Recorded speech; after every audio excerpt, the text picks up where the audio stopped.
તમારું નામ શું ભાઈ? ચીમનભાઈ લક્ષ્મણભાઈ ટાંક. મારું વતન છે ધોરાજી, હાલ રાજકોટ. અને મારો સન અહીંયા 5-6 વર્ષથી આવ્યો છે. અને આ 6 વર્ષથી અમે અહીંયા આવી છીએ. અને અહીંની જે ઉર્જા અમને જે મળી છે ને, એવી મને તો ગુજરાત આખામાં કે હું જ્યાં જ્યાં ફરવા ગયો છું ને, એવી ઉર્જા અમને કંઈ મળેલી નથી અહીંયા. ક્યાં? અહીંયા રિલાયન્સ રિલાયન્સ ટાઉનશીપના રાધાકૃષ્ણ મંદિર છે, ગણપતિનું મંદિર છે, મહાદેવનું મંદિર છે. આ ત્રણેય મંદિરમાં અમે સવારે 6:30 તો અમે પટમાં આવી જાય. અહીંયા ન આવી ત્યાં સુધી અમને મજા જ નથી આવતી. સવારે ઉઠી એટલે પેલું અમને મંદિર દેખાય છે. અને આરતી બધી 10 વાગ્યા પૈતા પછી અમે ગમે ત્યાં જાય છીએ પાછા. તો અમારા મગજમાં તો અમને મંદિર જેવો ભાસ એવો બધો થાય કે વિસરાતું જ નથી.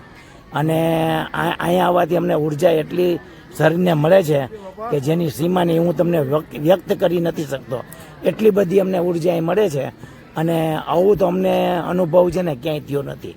આ રિલાયન્સ મંદિર એવી બધી જગ્યા છે કે જેમાં અંદર પગ મૂકવાથી જ અને એવો આનંદ આવે છે કે જેની સીમા નહીં એની. વાહ વાહ વાહ વાહ.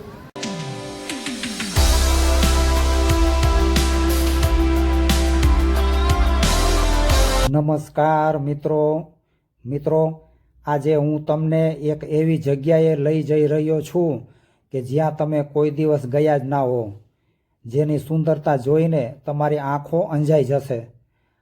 આ જગ્યા છે જામનગરની રિલાયન્સ ટાઉનશીપ, જેને આપણે રિલાયન્સ ગ્રીન તરીકે પણ ઓળખીએ છીએ, જ્યાં આધુનિકતા અને આધ્યાત્મિકતાનો અદ્ભુત સંગમ જોવા મળે છે. જામનગરની ધરા પર આવેલી રિલાયન્સ ટાઉનશીપ એટલે કે રિલાયન્સ ગ્રીન્સ. મિત્રો, ઇતિહાસના પાનાઓમાં આપણે ભગવાન શ્રી કૃષ્ણની સોનાની દ્વારકા નગરી વિશે તો ઘણું બધું સાંભળ્યું છે, પણ જો આજે એ દિવ્યતાનો અહેસાસ કરવો હોય તો આ વિડીયો પૂરેપૂરો જોજો. વિડીયોમાં રિલાયન્સ ટાઉનશીપના મંદિરો જોવા એ એક જીવનનો લહાવો છે. મિત્રો, આપણે ભગવાન શ્રી કૃષ્ણની સોનાની દ્વારકા નગરી તો જોઈ નથી, પણ જો વર્તમાન સમયમાં તમારે એ સોનાની દ્વારકા જેવી જ નગરી જોવી હોય તો આ રિલાયન્સ ટાઉનશીપ અને ત્યાંના મંદિરો એનું ઉત્તમ ઉદાહરણ છે. અહીં પ્રવેશતા જ તમને એવું લાગશે કે જાણે તમે કોઈ અલગ જ દિવ્ય લોકમાં આવી ગયા છો.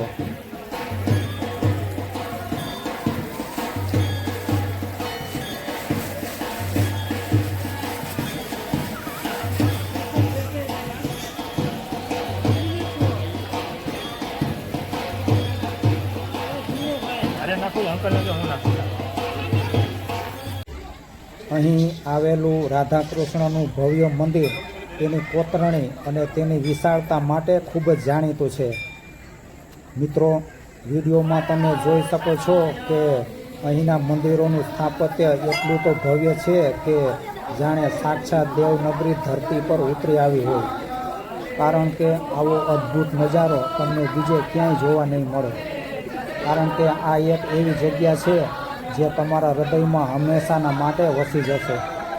સૌથી પહેલાં વાત કરીએ અહીંના મુખ્ય આકર્ષણ એવા રાધાકૃષ્ણ મંદિરની.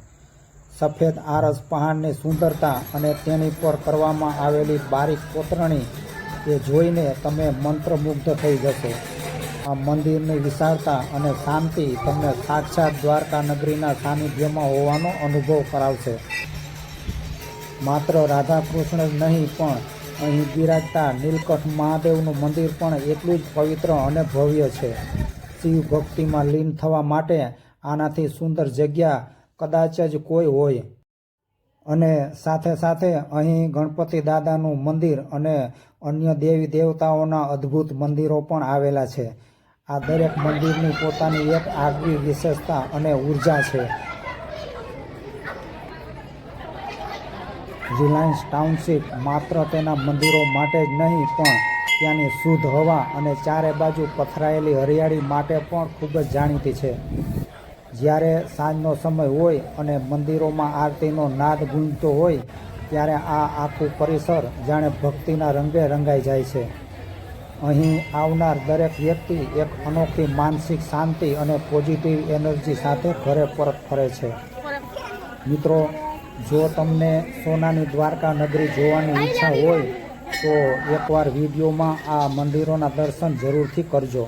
અહીંની સ્વચ્છતા, વ્યવસ્થા અને ભવ્યતા ખરેખર પ્રશંસનીય છે.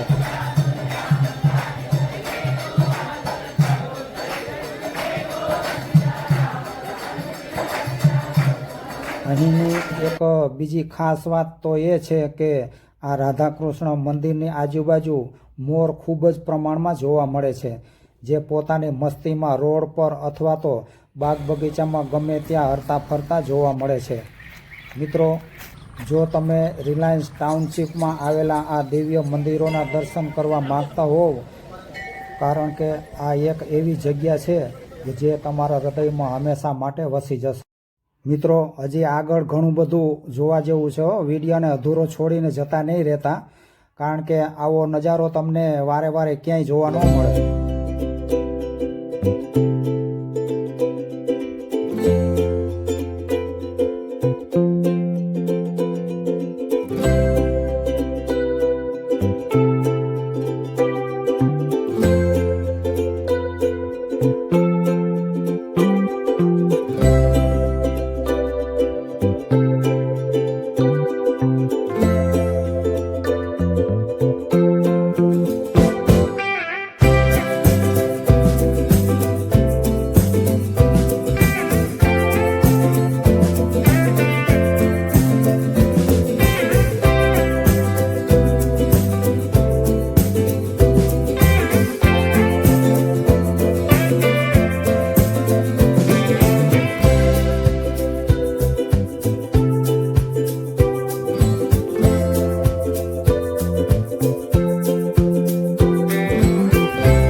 મિત્રો, મને આશા છે કે તમને રિલાયન્સ ગ્રીન્સના આ મંદિરોની ઝલક જરૂર ગમી હશે. જો તમને આ વિડીયો ગમ્યો હોય તો લાઈક કરો, તમારા મિત્રો અને પરિવાર સાથે શેર કરો અને આવી જ અદ્ભુત માહિતી માટે અમારી ચેનલને સબસ્ક્રાઈબ જરૂરથી કરજો. જય શ્રી કૃષ્ણ. હર હર મહાદેવ. હર